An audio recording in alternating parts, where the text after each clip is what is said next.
প্রকৃতি, পরিবেশ এবং জীবনধারা চ্যানেলে সবাইকে স্বাগত।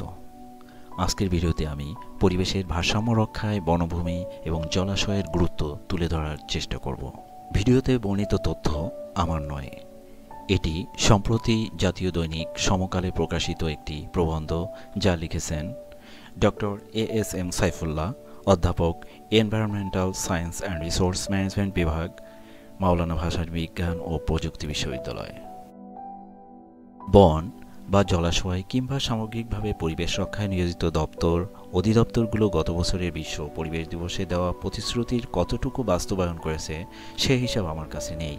তবে বনভূমি উজাড়, জলাভূমির দখল, দূষণ যে কোনোভাবেই কমেনি, বরং বেড়েই চলছে, সেটি সংবাদ মাধ্যমে প্রকাশিত খবর এবং গবেষণা থেকে বোঝা যায়। নদী ও জলাশয় দখল এবং ভরাট করার ফলে অতিবৃষ্টি এবং পাহাড়ি ঢলে উজান থেকে আসা পানি ধারণের ক্ষমতা হারিয়েছে নদী ও খাল-বিল। এর ফলে বন্যা, জলাবদ্ধতা ও ভূমিক্ষয়ের মতো বিষয় দিন দিন ভয়াবহ রূপ নিচ্ছে। ধারণা করা হয়, ইতিমধ্যে দেশের ৭৫% নদীর তলদেশে দীর্ঘদিন ধরে পলি জমে তার গভীরতা এতটা কমে গেছে, এগুলোকে আর নদী হিসেবে সংজ্ঞায়িত করা যায় না। উজান থেকে যে বিপুল পরিমাণ পলি স্রোতের সাথে চলে আসে, তার সিংহভাগ চলার পথে বাধাপ্রাপ্ত হয়ে নদীর তলদেশে জমা হচ্ছে এবং দিন দিন নদী গভীরতা হারাচ্ছে। এক্ষেত্রে নদী দখল, নদীর পানি প্রবাহের বাধা দেওয়া, বর্জ্য ফেলে নদীর তলদেশ ভরাট, অপরিকল্পিত উপকূলীয় বাঁধ নির্মাণসহ বিভিন্ন কর্মকাণ্ড নদীগুলোকে দিন দিন মৃত্যুর মুখে ঠেলে দিচ্ছে। শুকনো মৌসুমে অনেক নদীতে কোনো পানিই থাকে না।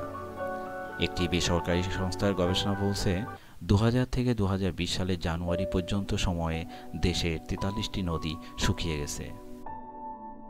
অনেক নদীতে পর্যাপ্ত পানি প্রবাহ থাকা সত্ত্বেও অতি দূষণের কারণে এ পানি কোনো কাজে ব্যবহারের উপযোগী নয়। আমাদের বড় বড় বন উজাড় করা হচ্ছে অবিবেচক পরিকল্পনা কিংবা গাছ নিধনের মাধ্যমে। ঢাকার ফুসফুস বলা হয়ে থাকে টাঙ্গাইলের মধুপুরের গড় এবং গাজীপুরের ভাওয়ালগড়কে। ১৯৭৫ থেকে ১৯৮৩ সালের মধ্যে বনভূমির আওতা প্রায় ৩৬% হ্রাস পেয়েছে এবং ১৯৯১ সাল নাগাদ বনভূমি হ্রাসের হার ৫৬% পৌঁছেছে বলে জানা যায়। বন উজাড়ের হার বেড়েই চলছে এবং এটি চলমান থাকলে স্পষ্টত অবশিষ্ট শালবন সম্পূর্ণরূপে বিলীন হয়ে যাবে। মধুপুর শালবন একসময় ময়ূর, বন্য মহিষ এবং হরিণের মতো বৈচিত্র্যময় বন্যপ্রাণীতে ভরপুর ছিল। এখন বন উজাড়, খাদ্য সংকট এবং চোরা শিকারের কারণে বিধ্বংসী প্রভাবের সম্মুখীন হচ্ছে প্রাণীরা এবং জীববৈচিত্র্যের হ্রাস স্পষ্টভাবে দেখা যাচ্ছে। ল্যাঙ্গুর, হরিণ, কাঠবিড়ালি, হরিয়াল, তোতা পাখি সহ বিভিন্ন পাখির প্রধান খাদ্যের উৎস ছিল গাছের ফল এবং তাজা পাতা। এখন এসব গাছের অল্প কিছু সংখ্যক বনে দেখা যায়। বাংলাদেশের তৃতীয় বৃহত্তম এই শালবন একসময় ঔষধি, ফলের গাছ, অনাবাদিত সবজি, ভেষজ, লতাপাতা সহ অগণিত প্রজাতির আবাসস্থল ছিল। এখন এটি রাবার ও জ্বালানি কাঠ, কলা, আনারস এবং পেঁপে বাগানে রূপান্তরিত হয়েছে। অসাধু লোকজন সেখানে বন বিভাগের লোকজনের যোগ সাজসে বনের ভিতর কয়লা তৈরির চুল্লি নির্মাণ করছে এবং বনের গাছ কেটে সেগুলো পুড়িয়ে কয়লা তৈরি করে বিক্রি করছে।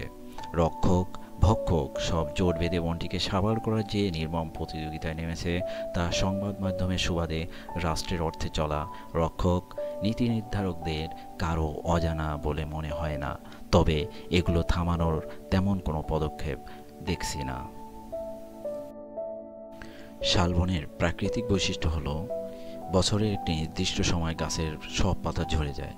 এই ঝরে যাওয়া পাতাই পরে পচে গিয়ে গাছের জন্য পুষ্টি সরবরাহ করে।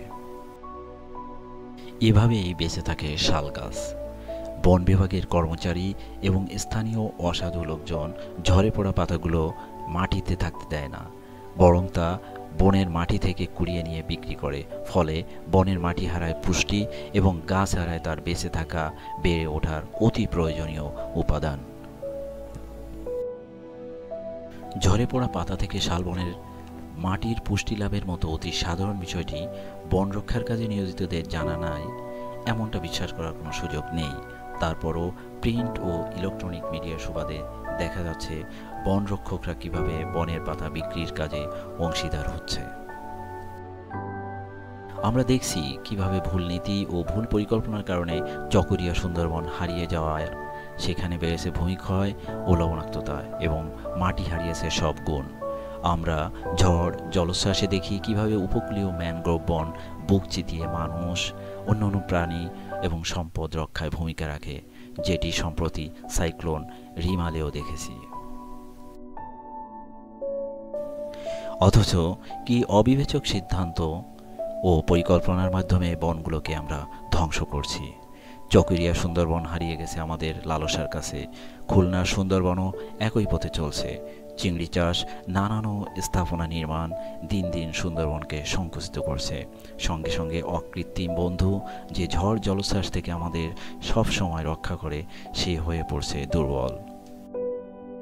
পার্বত্য অঞ্চলের পাহাড়ি বনগুলো আমরা ধ্বংস করছি প্রতিনিয়ত। ফলে মাটির ক্ষয় বেড়ে যাচ্ছে, বর্ষাকালে ভূমিধস হচ্ছে এবং তাতে ক্ষতিগ্রস্ত হচ্ছে পাহাড়, লোকালয়, প্রাণ হারাচ্ছে মানুষসহ অন্যান্য প্রাণী। এবছর পরিবেশ দিবসের প্রতিপাদ্য বাংলায় দাঁড়িয়েছে ভূমি পুনরুদ্ধার, মরুকরণ এবং খরা স্থিতিস্থাপকতা।